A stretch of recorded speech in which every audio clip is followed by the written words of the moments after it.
Dans les deux vidéos précédentes, on a expliqué les éléments qui sont associés au service AWS S3.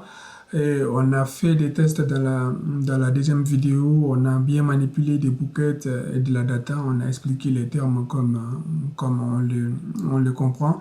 Et dans cette deuxième vidéo, dans cette troisième vidéo, on va prendre notre service AWS qui est le EC2. Le EC2, c'est un modèle qui a rendu beaucoup de choses faciles en termes de gestion et d'adaptation des services, des systèmes d'information. Sans tarder, c'est le troisième service qui est proposé en 2006. Je pense que c'est le troisième après les Simple, les S3 qu'on a vu. Dans cette vidéo, on va prendre les terminologies qui sont utilisées et ça signifie quoi ces deux éléments-là, une instance ECD et une AMI. On va parler des paramètres clés qui peuvent être utilisés si on souhaiterait rapidement mettre en place une instance ECD en CLI, c'est-à-dire en ligne de commande ou encore via Terraform, qui est une solution de gestion d'infrastructures en code. On a aussi la flexibilité au niveau matériel qui cela propose et on va descendre un tout petit peu sous jaquette de ces services ultra puissants qu'Amazon nous propose et à la fin on discutera un peu de sous jaquette de comment cela est fait. Peut-être même tu as une petite home lab, une petite infra qui tourne à peu près de cette manière comme est proposé ECD. Mais par contre, l'électricité derrière le fait de rendre les choses plus flexibles, adaptables, ouais, c'est là que se trouve la puissance de ECD. ECD, en quelque sorte, il faut le voir, une instance ECD, il faut le voir comme une machine virtuelle Ubuntu ou Debian qui était exécutée. Mais par contre, c'est pas exactement comme ça que cela s'est fait. On va revenir là-dessus. D'abord, en terminologie, je te donne une représentation mentale de ce qu'est une instance ECD. Il faut prendre pour l'instant comme une VM Ubuntu qui est exécutée, juste pour l'instant. Une AMI, c'est Amazon Machine Image. En fait, là, il faut prendre aussi dans un premier temps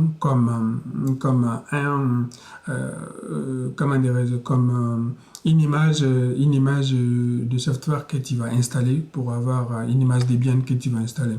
Ça, c'est les deux éléments qu'Amazon a amélioré et a adapté à leur environnement.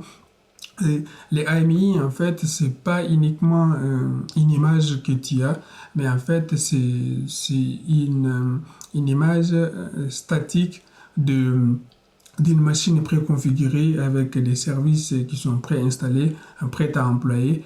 Mais une fois qu'on lance une instance à partir de cette image et on a une instance AWS, et cette instance AWS, en termes d'image derrière, c'est un Red Hat qui est derrière. Ensuite, il y a des préconfigurations d'autres services. Comment je sais qu'il y avait d'autres services en dehors de la documentation? Une fois que mon instance est démarrée, j'ai exécuté la commande systemctl list init et je fais tirer pour les timers type timer et pour type service. J'ai vu qu'il y a effectivement énormément de services qui sont préconfigurés pour le bon fonctionnement de l'instance. Donc, une instance est exécutée, une instance est trouvée après une création de paramétrage de l'instance via une AMI qui existe déjà. Et où est-ce qu'on peut avoir une AMI? Je vis qu'il y a trois manières, soit des AMI qui sont directement proposées, ou des AMI que tu peux acheter via des marketplaces, c'est-à-dire si tu veux gagner du temps, il y en a qui ont développé des solutions, donc tu peux les louer, les acheter pour continuer rapidement et gagner du temps en fonction de ton besoin. Donc, pour les instances, une fois qu'ils sont créées, tu vas pas gérer la partie création des VM, je configure mes disques, ensuite je configure le nombre de CPU que je vais utiliser. Tout ça est préétabli déjà par Amazon pour que tu gagnes encore du temps. Et c'est là qui se trouve comme puissance dans cette solution, parce que supposons que moi j'ai mon hyperviseur qu'on m'a demandé dans mon Home Lab et que j'aimerais mettre en place des solutions, il faut que je crée la VM, il faut que je gère. Et gare à moi si j'ai un problème des réseaux au niveau des bridges ou au niveau des interfaces. Donc tout ça, de le gérer, ça peut te prendre, et c'est aléatoire, tu ne peux pas prévenir. Donc ça peut être pour quelqu'un pour une organisation, ça peut être coûteux. Et il y a les risques d'indisponibilité aussi, de ne pas tenir le délai. Tout ça, ce sont des éléments qui peuvent être gérés rapidement avec ce genre d'instance. Donc, ce que tu peux retenir en termes de terminologie, AMI, c'est une image que tu peux lancer des instances à partir de là. C'est un état dynamique. Une image AMI peut te permettre de lancer plusieurs instances et chaque instance, voilà, est à ce niveau est spécifique. Donc, en termes d'abonnement, ils sont payés en pay as you go, c'est-à-dire tu consommes que ce que tu payes que ce que tu consommes, mais après, à toi de voir ce que en fonction de ton besoin des dispos. Il y en a qui sont moins chers et il y en a en fonction des besoins, par exemple pour le- les big data. Donc, ils ont plein de gammes, même pour les hôpitaux qui veulent moins de latence. Donc, il y a énormément de gammes qui sont proposées. Moi, j'ai testé que le plus simple, hein, c'est TD.micro, je pense. Donc, c'est ce que j'ai testé. Euh, il y a des paramètres essentiels que tu auras besoin si tu veux lancer une instance, si tu veux le créer depuis en ligne de commande en CLI. C'est ce qu'on va voir dans la vidéo suivante. Et tu dois créer d'abord un utilisateur pour des raisons de sécurité avec des droits qui sont contrôlés et qu'est-ce qu'il y a droit à faire sur l'instance. Et ce qui n'est pas mal aussi, tu peux créer des politiques, c'est-à-dire tu peux créer une politique avec les noms et tous les métadatas nécessaires en ligne de commande. Et par défaut, il y a des règles de sécurité qui sont positionnées sur chaque instance que tu vas créer. Mais tu peux, par exemple, rester le sortant bloqué comme par défaut. Par défaut, il y a les SSH qui est quand même autorisé pour que tu puisses te connecter à ta VM. L'exemple qu'on va voir, on va ajouter des règles qui vont être associées à ce groupe.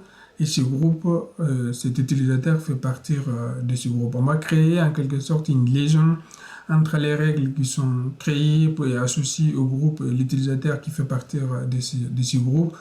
Et ça nous permettra de gérer les accès à notre instance. Ça peut être d'autres utilisateurs, hein. Ça peut être autres utilisateurs, plusieurs utilisateurs dans un groupe et le groupe avec ses accès. Au niveau des filtrages, ce qui n'est pas mal, tu peux laisser par défaut, c'est-à-dire 000/0, donc pour dire n'importe quelle adresse IP. Et ensuite, tu peux préciser, comme tes règles de filtrage, tu peux préciser la source et la destination. Bon, la destination, c'est vers ton instance, on va pas, ils n'ont pas ça, mais tu as la possibilité de préciser en ingress les éléments de filtrage.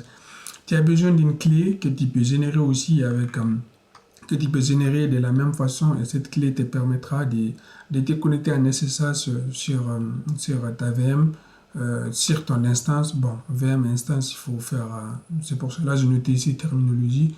Donc il faut faire la séparation entre le deux, même si tu y reviendras à peu près à la même chose. Ce qui est intéressant au niveau des réseaux aussi, tu as la possibilité, déjà des bases, comme tu as des parties qui sont gérées sur l'infra, tu as que la partie de ta VM que tu as, donc tu as des paramétrages, effectivement, un réseau en IPv4 public et j'ai vu un autre paramétrage réseau en IPv4 privé. J'imagine que c'est lié au VPC. Les VPC, c'est un réseau te permettra de rester, par exemple, dans l'environnement AWS et de ne pas transiter en externe. Région, c'est toujours la même histoire. Il faut préciser où est-ce que tu déploieras ton instance. Ça peut être le choix des régions, ça peut être lié aux latences, ça peut être quelque chose qui est lié aussi à la réglementation, mais aussi au coût. Donc, le sous-réseau, tu peux encore créer d'autres interfaces. Euh, Au niveau des ressources matérielles qui sont élastiques et la puissance, elle se trouve à ces niveaux aussi. En dehors des installations préalables qui sont faites ici, tu as la puissance des ECD qui se trouve aussi au niveau des ressources matérielles. C'est-à-dire, il y a moyen que ta consommation suive. Il y a la possibilité que par défaut, tu as droit par exemple à 8, je crois que ce que j'ai pris c'était 8 gigas en termes d'espace de stockage et la RAM aussi. Chaque gamme a ses débits maximum de ressources matérielles que tu peux préciser. Il y a une autre solution qui est Amazon EBS qui peut être utilisée par exemple pour... c'est comme si, pour comprendre les contextes d'EBS, c'est des disques supplémentaires qui vont que tes instances que ton instance peut se connecter. Donc, je pense que chaque EBS peut être connecté qu'à une seule instance. Donc, si tu veux plusieurs instances qui se connectent à d'autres, donc il faut faire recours à EFS, qui est un système de fichiers sous forme de NAS partagé. Donc, on ne va pas rentrer dans ces deux détails-là. Donc, cette manière de rendre l'ordinateur élastique a donné une puissance très très importante aux fournisseurs Amazon. Je pense que des mémoires, ils sont, d'après ce que j'ai vu, ils font partir des premiers à démocratiser ces genres de solutions. Maintenant, sous Jacket, tu as accès à ton instance qu'on vient de le considérer comme une VM. Donc, Amazon s'assure que ta VM soit 100% disponible ou encore 99% disponible. Et en fonction de cela, sous Jacket, probablement, comme ce que je prie, il y a un hyperviseur de type Xen Open Source. Moi-même, je manipule dans mon environnement personnel un hyperviseur Xen Open Source. Mais par contre, c'est comme si Amazon louait les petites VM que moi j'ai créées sur mon environnement. C'est ce qu'il lui est. En me donnant la flexibilité de pouvoir jouer sur mes ressources matérielles sans problème et souvent de suivre ma consommation, c'est-à-dire si ma consommation augmente, je pense que ECD il fait ça aussi, donc la taille de la machine augmente avec cette consommation-là. Comme tarification, il y a la possibilité de comprendre tout cela via la documentation officielle. Pourquoi j'ai pris que ces paramètres? Parce que ce sont les paramètres qui sont indispensables pour moi. Bon, les VPC et le sous-réseau ne sont pas indispensables, mais les users et les keys, les filtrages basiques et la security group, c'est des éléments qui sont essentiels si tu veux créer des instances depuis AWS CLI, c'est-à-dire en ligne de commande depuis mon PC. Au préalable, avant de passer à la création de ces éléments-là, tu dois avoir un utilisateur qui a ces accès et que tu as configuré ton AWS commande à pouvoir utiliser ces accès et d'aller faire avec le droit nécessaire ces manipulations sur ton espace AWS. Il y a un autre hyperviseur, je pense, qui est propre à AWS. Donc, pour la mise en place, pour l'hyperviseur derrière, mais effectivement, il y a Xen Open Source qui est évidemment amélioré pour s'adapter à ces genres de services. L'instance le type AMI qui est utilisé qu'est-ce que moi je pris de façon standard, euh, c'est pas un iOS proprement dit. Voilà. Et cet AMI, ça peut être par exemple une autre solution qui est adaptée aux environnements Windows. Donc moi, je suis plutôt un utilisateur de Linux. Donc j'ai vu que ça répondait vraiment à mon besoin. J'espère que tu as appris quelque chose dans cette vidéo. On vient de terminer à faire le tour. Dans la prochaine vidéo, on va créer une instance avec les paramétrages et on va se connecter à l'AVM pour voir et vérifier effectivement tout ce qu'on vient de dire au niveau réseau, au niveau des règles et au niveau de l'utilisateur avec lequel on est connecté, et ainsi de suite. Je te dis à très bientôt.